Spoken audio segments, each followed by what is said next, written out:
That's pretty cool. Birthday cake, ice cream, nothing? I'm just happy to be alive. I'm grateful. I'm just happy to be blessed. Second thing, please tell everyone why you call me Miss Lisa. Just respect. Respect. That's all it is. I'm not saying you're old or anything like that because you look beautiful. I'm just saying I just, like the respect. That's all.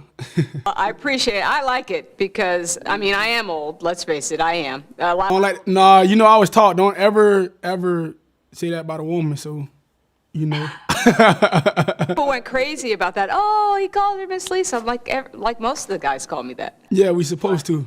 That's a respect thing. I appreciate it. So the last time we talked, when you called me Miss Lisa, it was after the Browns game. Take me back to that game. You guys had gone up 34-20, and then I saw you from the sidelines. I saw you running back into the locker room. What was happening? Well, it started with my throwing arm. I started cramping, and I'm telling my coach Coach James Urban, QB coach, I'm like, man, coach, my hand cramping. I need some of that Gatorade salt and stuff like that to feel better. And my trainer, Ron, he gave me some of the Gatorade and salt and stuff like that. I started drinking it, but it wasn't doing anything for me. So they was like, we have time to go to the back real quick to get an IV so I can be good. I got one IV. It wasn't enough. I was still cramping. Then my legs started cramping. We had to go back out there. I think I overthrew 2 passes. That was the one to Willie and Mark. And I felt it would have been touchdowns if I wasn't cramping in my arm. So we had to punt the ball. Defense did a great job, catch a pick. Tyus caught an interception, get back down. I had to go back on the field, get the ball. JK scores a touchdown, and when I'm throwing my hands up like, congratulations to him, my legs started cramping. So that's when I went in the locker room, got the IV. The first one wasn't enough, got the second one. And one of our trainers, Kev, started stretching me. And we watching the game, and like Trace was in, and like right before he got hurt, I was like, man, we need to go out there. And we heard like, Trace McShirley's going down. So then I just went running like all the way out on the field, and that's just what it was. So you went back in the locker room twice or just once? Just once. Just the one time.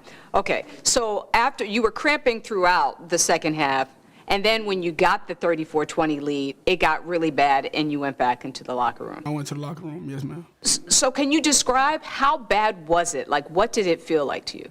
Like, it just, like little knots, like stuff just pulling on your, not your skin, but like your muscles in the inside, and you can't do anything about it. Like, you're trying to scratch it. It's like it's fighting against you stretching it.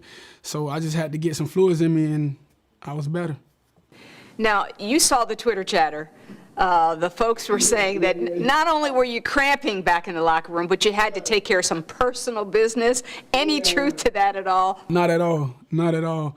I'll say I deal with that before the game. If anything, I wouldn't have to do it while I'm on the field in a big game, in a big situation like that. So could you see, like you said, you could see what was happening in the game. What were you thinking while you saw the lead slipping away? Man, While you were back in the locker room, you could see the game. So what were you thinking when you saw things not starting to go your way?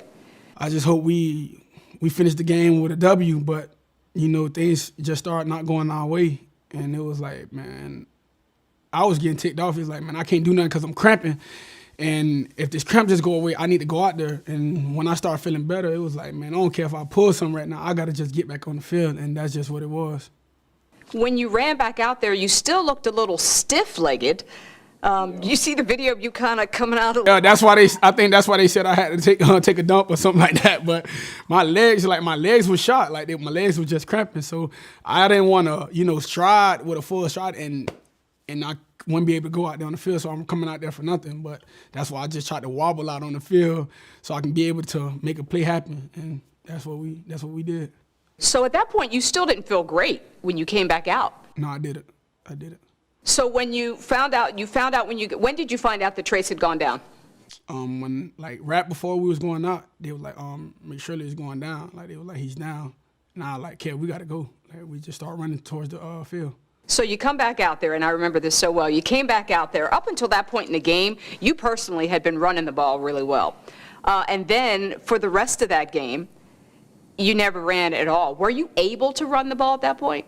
Or was that if I had to, I would have. If I had to, I would have. But they dropped coverage, and I seen Marquise, and The rest was history, to be honest. Well, that whole I forgot.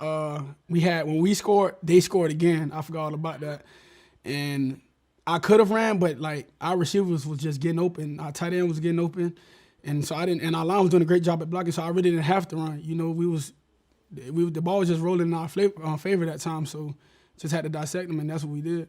So Lamar, what do you think that you guys proved, not just to the league, but to yourselves that night in that game? It was the game of the year. What did you guys prove to yourselves?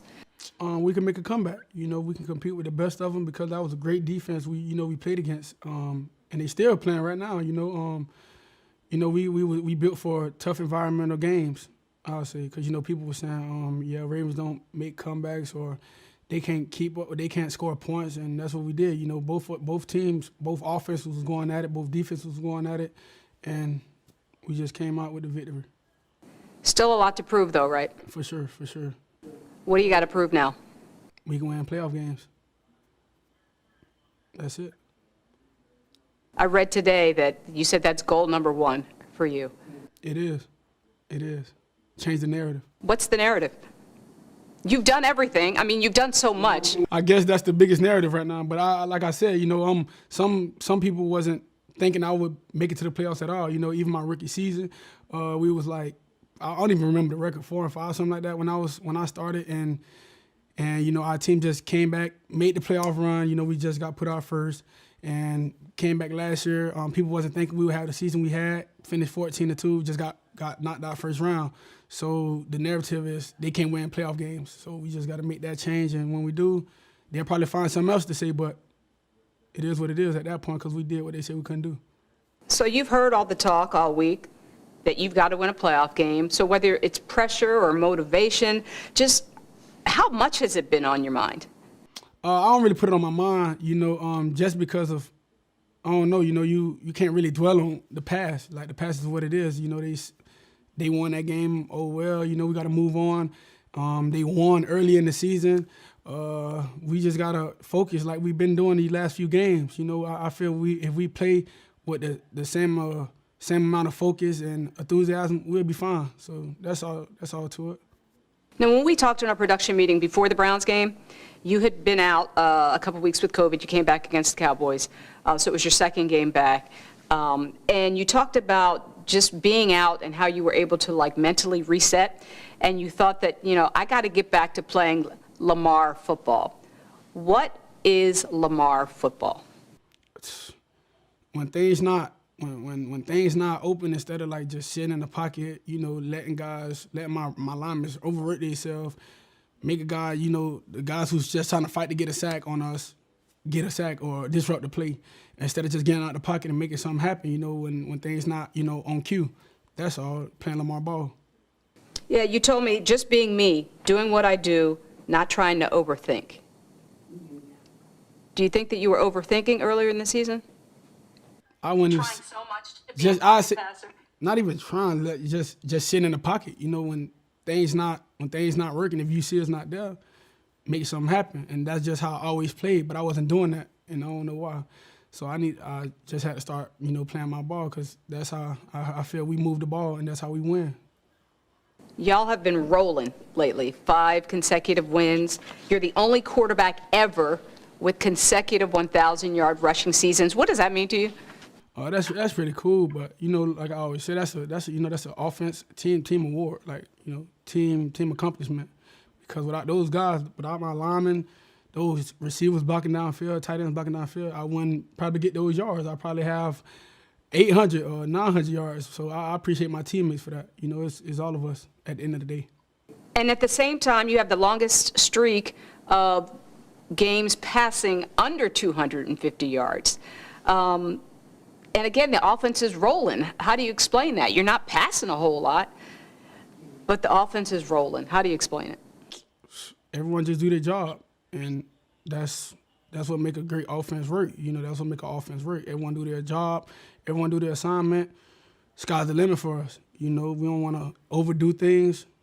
Just take advantage of what the defense gives us, and that's how we have our opportunities to make things happen. That's what we're doing. Now, 6 weeks ago, COVID could have taken you guys out. The outbreak was the worst in sports. How did you guys overcome that as a team? We just got a great group of guys here. You know, guys who want to win. Some guys follow the protocol. Well, I say our team did a pretty good job of following the protocol. You know, things just happen. You know, we wasn't looking for it to make an outbreak with us. You know, but I felt like it was meant. You know, because between that time, you know, when we were playing Pittsburgh and stuff like that, guys came back hungrier. You know, like we missed the game. Like that one game made it feel like we was out for a season or two, and we just came back how we supposed to. And I felt like we needed that COVID little outbreak. Yeah, were you worried? Was there a time when you were worried that this virus is going to wipe us out, mess up our season? Nah, because it was just like it'd be like one person, you know, weeks ago by, then somebody else out of nowhere. We was like, what?